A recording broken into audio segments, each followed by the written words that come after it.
Hey, I'm Molly Sims. And I'm Emisha Gormley. We're two girls obsessed with one thing, beauty. And by that, we mean everything that makes you look And feel. beautiful. We're calling on our favorite health experts, industry insiders, and friends to answer all your beauty questions. With a drink in hand. Definitely with a drink in hand. You're listening to Lipstick on the Rim with Molly Sims. You guys, I'm so excited. I say that every episode, but I'm really excited. We have the best job. We have the best job. This episode is really, really important because I actually met Emisha because I complimented something about her physicality that we're going to be talking about today. It's called hair. Hair. How important it is to prioritize your hair health. What your hair may be telling you. The importance of scalp health. Yes, it's now all over social.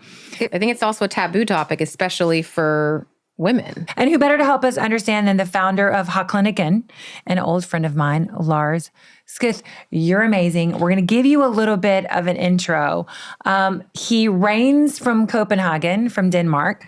He's a founder and a lead researcher of Hårklinikken, a globally renowned clinic specializing in hair and scalp health. He has over 30 years of experience, get this, in botany, hair biology, dermatology, and nutrition.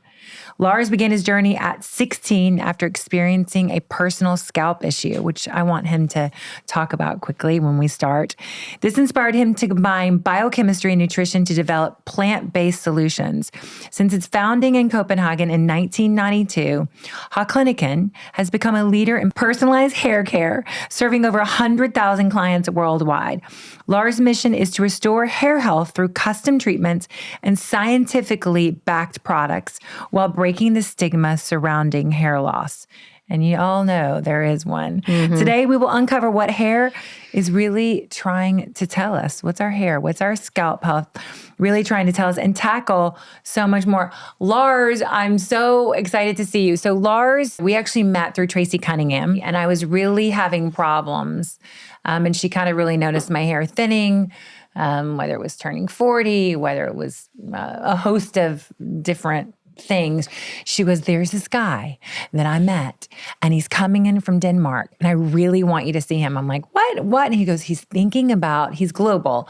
He has this incredible presence in Europe, but he's kind of not really known here. And so she told me the story. She was like, you got to check out what he did with Ricky Lake. And so, of course, I hike my little petite butt in there, and it was so interesting. I think you guys are going to love this because he kind of demystifies what we think, it's just that cause. But before we dive in, you have to tell us your journey. I know your journey. I know your story. Your personal scalp issue that you had kind of led you to be where you are today. Yeah. And thank you for having me today. I really appreciate that. It really started with not at all thinking about opening a company, a business, or anything of the sort. It just started with what you said, with some scalp issues that actually came in my early teens. And there was people in my own family that was helping me a lot. We knew doctors, dermatologists in our own family, and they were taking good care of me in the sense of trying to care. But of course, what they gave me was what was available, typically steroids. And I had one particular product that I remember vividly because it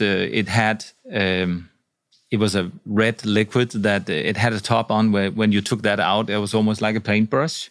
And then you put that on your scalp, and it smelled very much like sulfur, and it was stinging and was painful to put on. Then you had to wear it for 20 minutes, and then you have to rinse it off with something that was smelling equally foul of sulfur.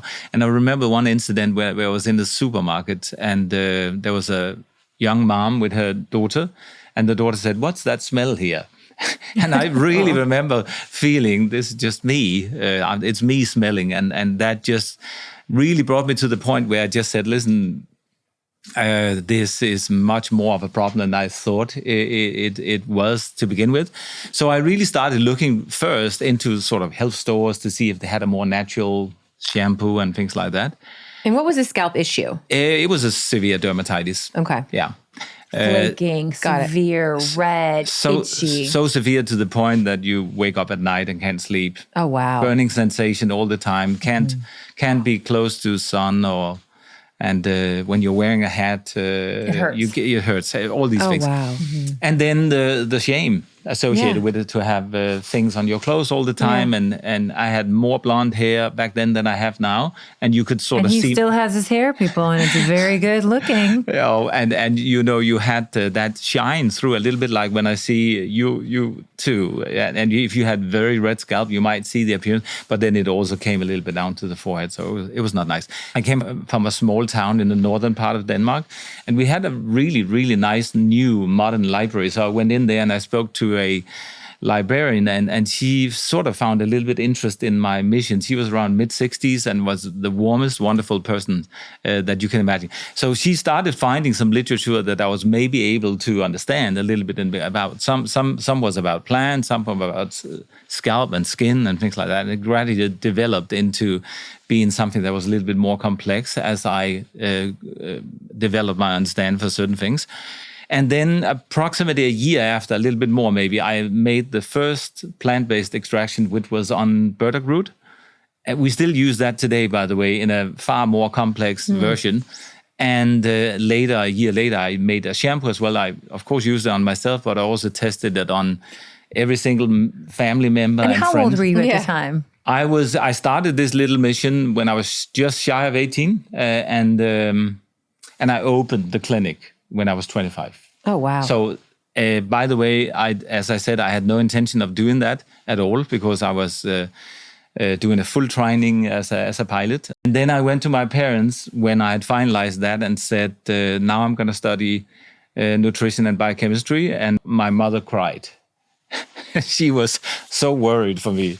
She said, now he finally lost it. So, he have this education. Now he can actually go out and make some money, and now he's going to do something else. Was the librarian your first customer? No, but she was a friend for many years, because I went back every time I came back to my hometown and said hello. So you said that you just, combined nutrition and biochemistry. How did those areas of expertise influence the approach you took to treating hair and scalp conditions? In every way you can imagine, because I was, of course, doing a lot of self-studies on hair biology, on biology in general, on dermatology, and it because what I did initially, I thought I was going to open a small biotech company. But then I ended up thinking, how am I then going to see people and find out if what I develop works? So I opened up a clinic where I had a lab. So my scientific approach to things from get-go was rather important. My understanding of biochemistry and nutrition, and how nutrition impact many things in your life, like oxidative stress, inflammation, your skin, and things like that, was just a very good basic understanding for me to have from get-go. I mean, it's incredible. Yeah, so Hashimoto's is one of those thyroid conditions that I think one of the biggest causes it has is hair thinning. Mm-hmm. Yeah. So is there a methodology or a treatment that you have for people that are going through that? That's when everything started. There's something that we can do, obviously not about the condition you have, but we can do something about what the condition does to your hair.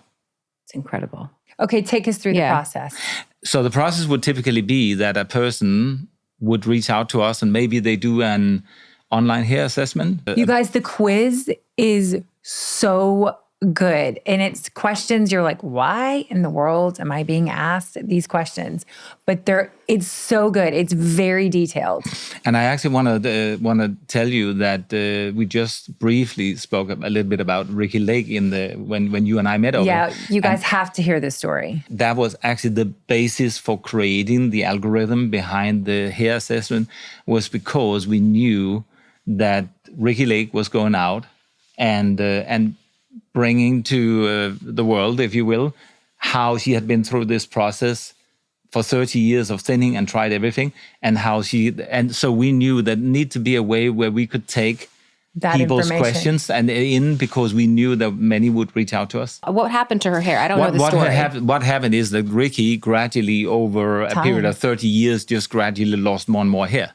And actually, when we saw her on her shows back in the time, Actually, often she was wearing a wig, which I didn't know, but Ricky told me. I didn't know that. I didn't know that either. But she was actually wearing a wig because it was simply not comfortable for her to have her own hair show, because it was just gradually getting thinner and thinner. And I mean, when we sat down and talked about all the things she had tried in her time, I think there's hardly anything left to try. She tried she'd even been on finasteride, which is for men, that suppresses the conversion of testosterone into DHT. Which women are not really supposed to take, correct? No. And then she's obviously been on minoxidil, light therapy, nutrition therapy, hormone therapy. But when I got her started, it was actually because of she had been on Good Morning America, where she just trimmed off her hair. She told that heartbreaking story of her journey, if you can say that, with battling hair thinning for all these years, and how she was hiding and wearing extensions and wigs and things like that. And someone heard it and let me know that this was going on. But then she had heard it from several other people. And then her agent, I guess, reached out to us. Long story short, we got her started.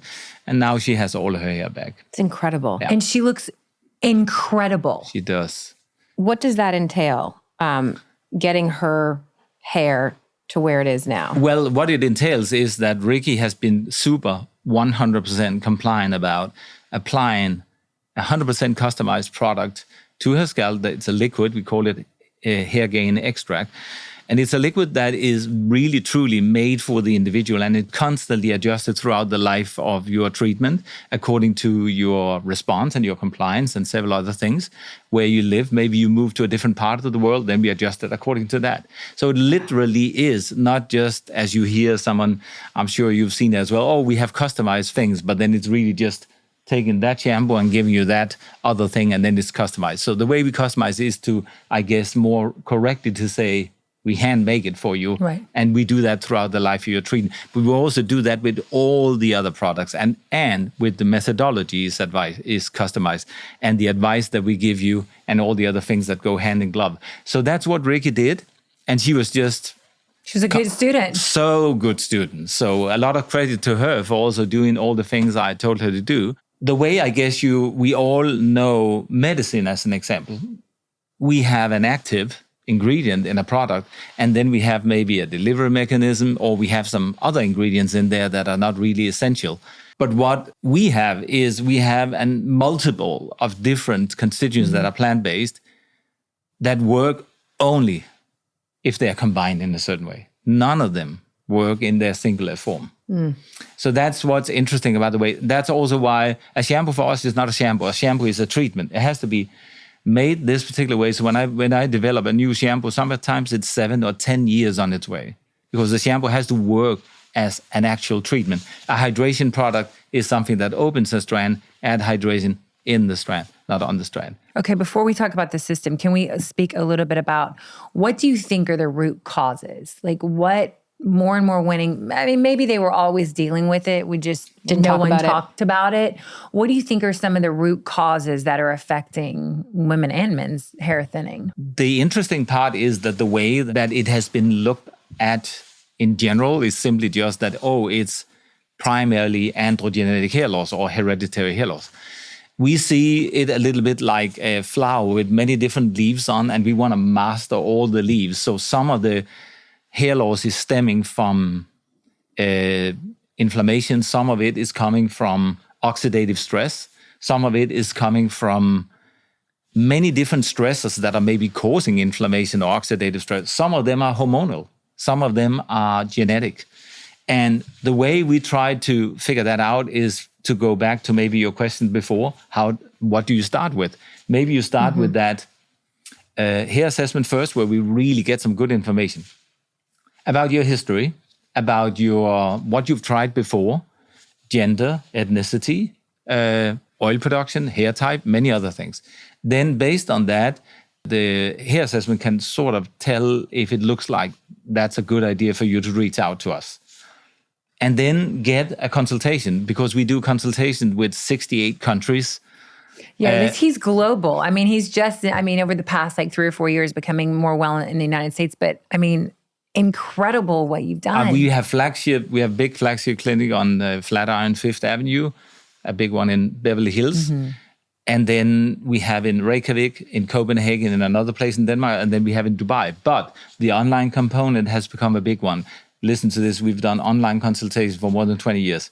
So the initial online consultation was Skype, where we hardly couldn't see people. But then we could get information and we could connect. And then we could send people examples of really well-taken photos afterwards of this angle and that angle. Please send me photos like that taken by your wife in daylight and so forth. I remember when I did my consult, he was like, okay, I'm going to take this picture, turn this way, go this way. I need more light. You took like 15 pictures. And sometimes we actually often go back and forth with people until they send us the right photos. Yeah. And, initially this is really fun.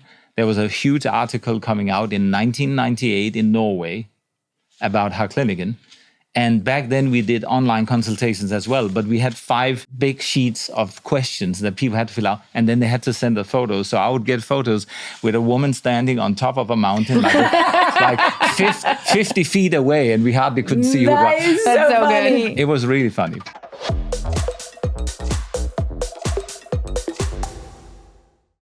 So what could you say, some of the common hair issues, scalp issues, how are they connected to underlying health issues? Like, what have you seen? I would say you mentioned something before about thyroid. Thyroid conditions are often impacting hair health and scalp health dramatically. And some people just don't even know that they have a thyroid condition. Not at all. I didn't have a thyroid condition until I turned pregnant. And the interesting part is that, women in particular are so good at taking care of their facial skin, but scalp ages 6 times faster than facial skin. Oh my and God. 12 times faster than body skin. Wait, hold on. Say that again. So scalp ages 6 times faster than facial skin and 12 times faster than body skin. So it's interesting, the first article that was published is in a Danish magazine 27, 28 years ago. The headline of that article was how scalp health is linked to hair health. But it was not until 2014 when I had the first press conference in New York that I brought that up as the topic, as the invite, if you will, to media. And I thought that if I was lucky, there was probably going to be a few that would come. But then as the invites start coming in, or the response came, we had to do 4 days. And we had to rent a huge ballroom in one of the hotels because the interest was so big. And after that, we, of course, sort of owned scalp health. I mean, it is such a common thing. And what you've seen now that people are talking about it is a rise in supplements. What are your thoughts on supplements for hair growth? You just recently launched a new one. We actually did one. I hope you brought me some because I want them. Yeah, I would say the way that we have our access or our approach, I guess, to supplement is completely different because my co-founder, Dr. Vasiludis, who's a triple board certified dermatologist and a PhD in chemistry and nutrition, we have been developing this supplement for the last 11 years. We just launched it in summer. We didn't release it out to the big public yet because when we develop something, it's a lengthy development process. Everything in the supplement is plant-based, so it's completely vegan. But the effect of the constituents in synergy are immense. So the clinical trials that we are doing now, and I'm happy to show you photos afterwards, are creating results very, very fast with the supplement. Wow. So it is going completely hand in hand with what we do with the topical product. But also for those who's maybe not that compliant with doing things like that, this particular supplement can really take many fine off. Yeah, because you got to commit. At the end of the day, you've got to do the hair gain extract. Exactly. And so walk us through, is there, the shampoo, the condition, the treatment, the after treatment, and then explain how you put the hair gain on. Yeah. And what is hair gain? So for those that don't extract, know. The hair gain extract when you take the quiz. Yeah, you take the quiz and then if you are a candidate, because we absolutely only take people on treatment if we feel we can help, you then get to have a consultation with one of our hair specialists online. We have 50. They're sitting in 5 different time zones. So we can help people on different, wherever they live in the world. And then a customized extract or two are sent to them together with the right shampoo and the right hydration product. The extract is applied in a very particular way at night, where you have a syringe with a soft tip on that you apply to the scalp, and then you rub it a little bit in with your fingers. In right here. So you really need to be careful to get it into your scalp, not in your hair, because it's not that it's damaging your hair or anything like that. It's not doing any good. But it's not doing any good there. Then you typically have it on overnight. Some people also have it on during the day. As an example, you have great hair, right? If you used it, you might even like to have it on during the day, because then you even felt you have even more hair, because it's not sticky or... It's not greasy. No. You can have it on during the day, and then you would shampoo every day or every other day. Mm-hmm. But then the hydration aspect is very essential as well, to make sure that you get hydration into your strand, not just on your strand. So there's both conditioners you use in shower and rinse out, but you have to leave them on much longer than normal conditioners, because they have to come in. Okay. A traditional conditioner with silicone or similar ingredients is leaving a layer within anywhere between 20 and 30 seconds. Our conditioner need time to get in. Then you come out. Then you use leave-on product. Leave-on hydration that disappears into the hair and helps restructure your hair and hydrate and protects it from heat and things like that. And how many products do you have now? We have, apart from the extract, of course, as you know, is customized. Then we have 3 shampoos. 3 shampoos. We have 4 hydration products and 4 styling products. By the way, every single styling product is made like a product you can put on your skin. That's because the reason is that styling products has many, many harmful ingredients in that are certainly never supposed to, large portion of them never supposed to be in contact with your skin. Ugh. So when we develop a product, it has to, number one, be 100% clean. No color, no perfume, no petrochemicals, none of the other things. And then it has to be effective. Mm-hmm. But then it also has to be okay, that if it comes on your skin, it's okay. And then it cannot disturb the extract. What are some of those ingredients that people should look out for that are extraordinarily harmful in the hair products? Well, I would say maybe one of the things, because there's thousands I could mention, but one of the things that have snuck into especially US for over many years compared to where I come from is a phenomenon called dry shampoo, which is probably I'm probably the most unpopular person in the United States among those companies that are producing that, because it is causing so much havoc to the scalp microbiome. You see, what it does, it binds not only to your strand and dehydrates it, but it also binds to the scalp, to dead skin cells and to microorganisms sitting on the scalp and creating sort of like colonies of bacteria and fungal on scalp. And that can really, when in contact with skin, cause irritation, inflammation. And if those inflammation persist, it can cause scarring in hair follicles. So I'm very much against dry shampoos in general. I stopped, not because of his reason. I stopped because I felt my hair was getting more brittle. I felt my hair was getting almost like less hydration. I don't know. But that's also right. That's exactly right, because that is what is causing it. It is being dehydrated. It took up all my oil. See, I wash my hair once a week, and I use dry shampoo. I actually didn't use any dry shampoo this morning. Not intentionally. I just forgot to put it on.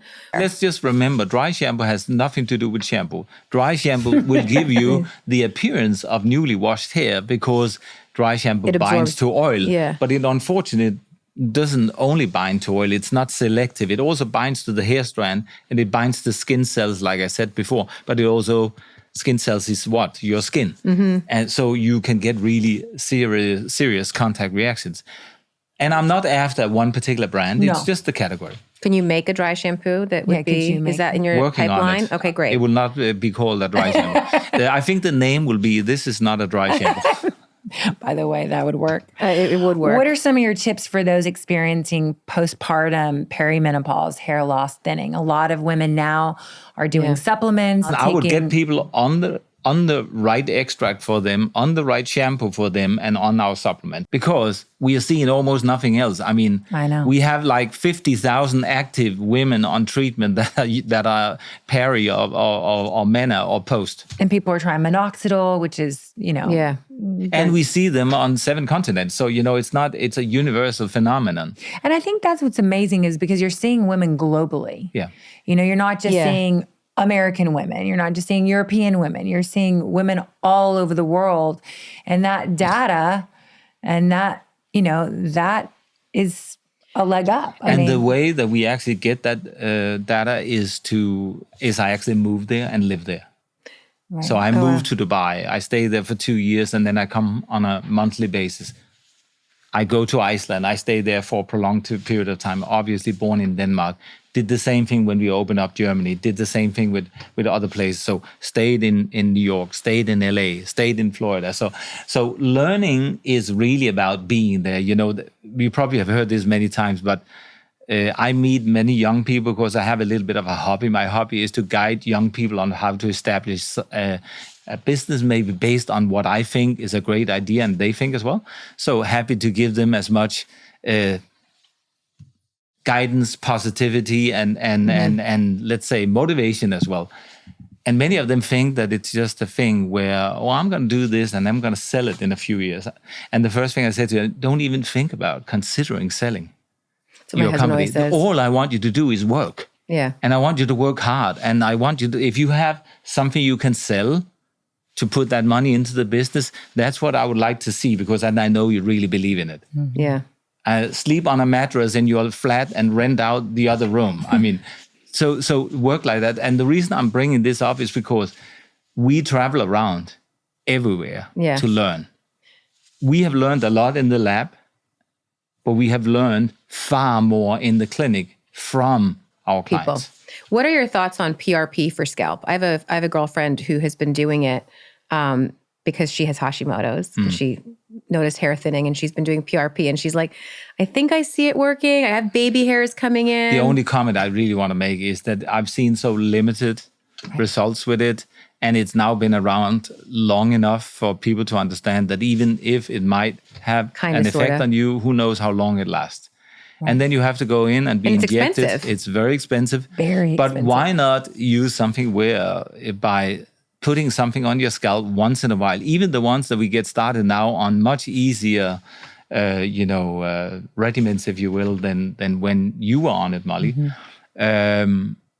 Even those that are maybe just doing it a couple of times a week or 3 times a week, and then they're using the supplement and the right shampoo, they're getting so much more results. And how expensive is it? Like, how attainable is it for the average listener right now who's like, this is what I need?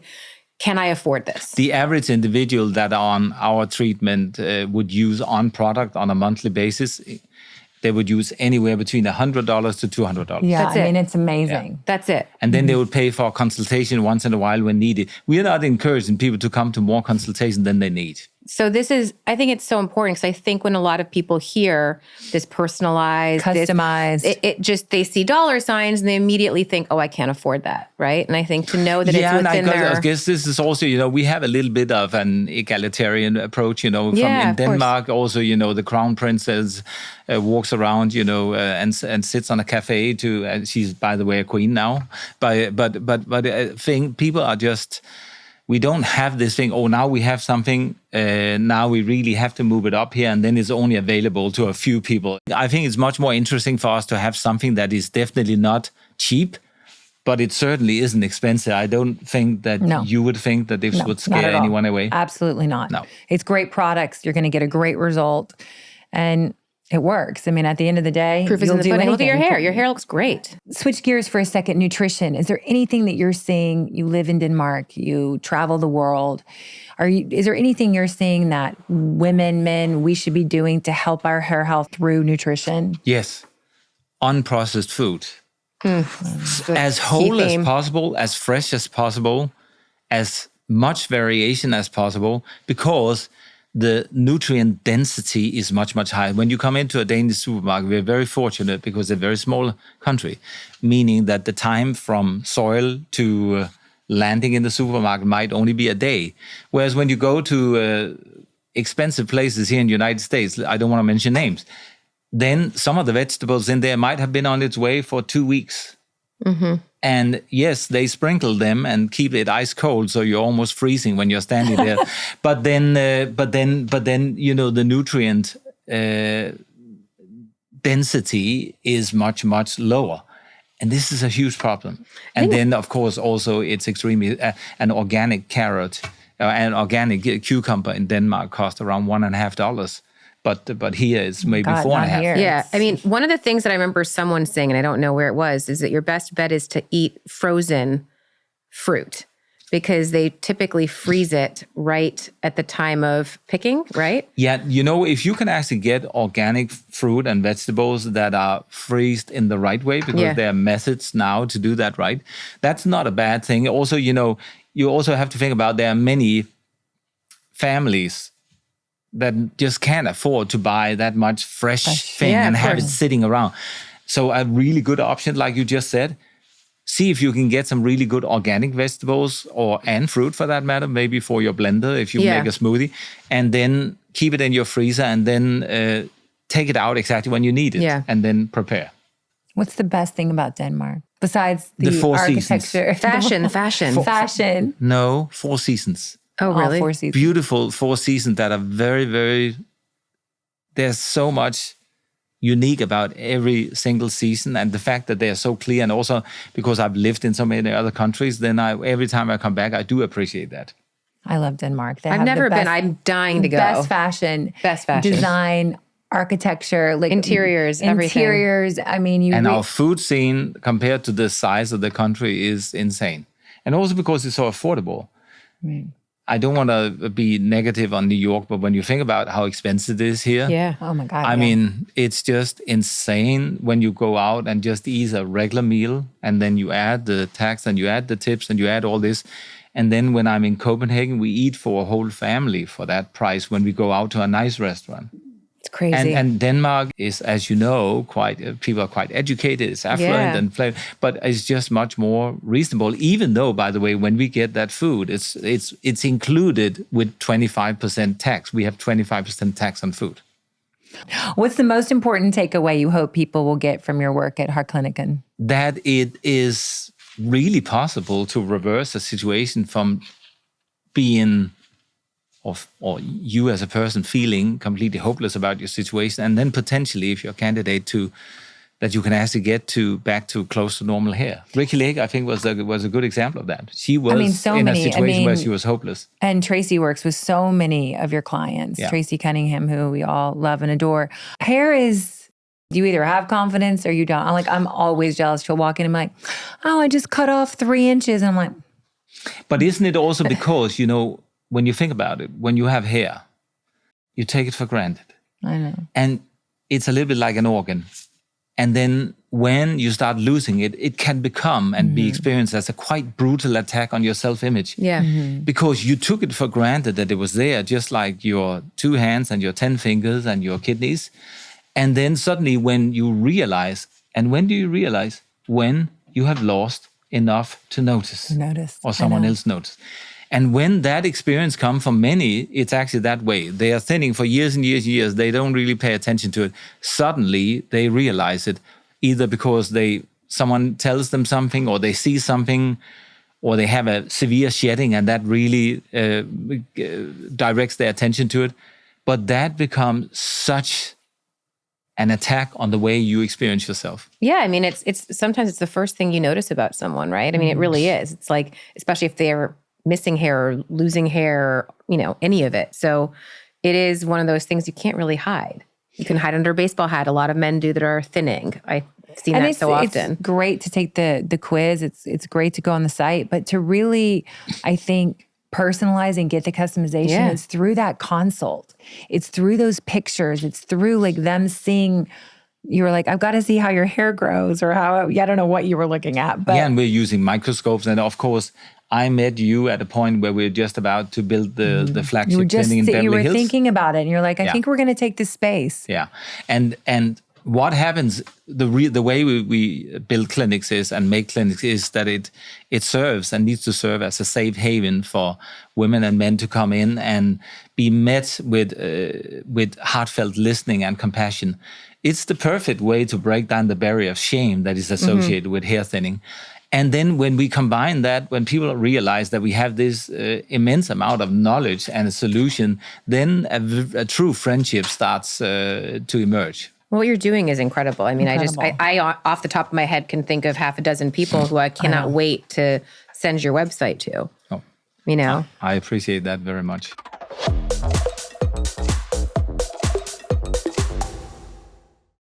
We always do a little rapid fire, Lars. Oof. What's one hair care practice you swear by? Washing every day thoroughly with stabilizing shampoo. Are you a morning bird or a night owl? Morning. What's an unpopular? Well, I think we know that one. The unpopular opinion is Dry shampoo is not dry shampoo is not shampoo. It's not something that I would advise you to use. one food that is essential for hair growth. None. There are so many. They need to be combined in the right way, and they need to be unprocessed and fresh. I can't wait for your supplements. What's been your favorite age so far? Now, If you could invent something to make the world better, what would it be? that I could remove ego from everyone. I love that. I would agree. Mm-hmm. Best piece of advice you ever received? To really be kind to people and remain humble. My grandfather. Oh. Probably proud of you. Oh my God, so proud. What is the best part of Denmark? I think the best part of Denmark is because it's so small, you're able to more or less see the whole country in such a short period of time. We have to go see Lars. We have to go see I know, I Ivana. wanna go to and Denmark. that everything is really, you feel really, really safe. And I just feel, honestly, and I almost feel sad when I think about it, that we are so privileged compared to so many other people. Now you can see with LA, with the fires, and we've never had a fire. I mean, we never had floods. We never had any of that. So it's a small country that's a little bit of a gem. Yeah. Because we have all these things. And I just really love the nature that it's so clean and unpolluted. We might be You're partially working for the tourism board of Denmark. Exactly. You're really luring us in there. If you could give your advice to your 10-year-old self, what would it be? Follow your dreams. You're amazing. You're amazing. We're so happy you agreed to do it. And what we love about Lars is what I'm about to say. Everyone, be sure to check out Hårklinikken.com, and I'm going to spell it HARK, Hark, LINIKKEN.com. Everything's going to be in the show notes, so don't worry. If you book a consultation, Lars is graciously, you're amazing for doing this, giving our listeners 20% off your first consultation, online or in person, when you use code lipstick20. So go to Hårklinikken.com, use code lipstick20, check it out. Even if you're like remotely interested, it's a process, but it's an incredible one, and it's an incredible journey. And I'm so happy that you agreed to do this, because hair means so much to everyone and all of our friends, whether it's perimenopause, menopause, thyroid problems, inflammatory issues, or everyone's talking about like, oh, my hair is thinning. How can I make my hair thicker? Yeah. And note to self, it's not dry shampoo. And you guys now can watch our full-length episodes on YouTube at Molly Sims. Don't forget to rate us at Lipstick on the Rim. You guys, we're up for another iHeartRadio award. We really appreciate everyone. Getting us to this Lars, point. you're amazing. Thank you, Molly. Love you. Love you so much. Thank You you. guys are amazing. Love it. Thank you. Thank you for having me. Thank you for being here. We'll see you guys next week. Thanks for listening to Lipstick on the Rim with Molly Sims and my ride or die, Emisha Gormley. We are so excited to bring you guys along on this journey with us. You can find us on Instagram and TikTok at Lipstick on the Rim and at Molly B. Sims. Or you can go to my blog where you can dive just a little bit deeper into my favorite products, trends, and more at mollysims.substack.com. And don't forget to check out our video episodes on my YouTube channel, Molly Sims. This podcast is a production with Sony Music. I wanted to give a special thanks to my team, Rosie Cummings, Kenna Ryan, Safin Kevorkian, and everyone at Sony Music. Don't forget to listen and follow wherever you get your podcasts so you never miss out on the fun.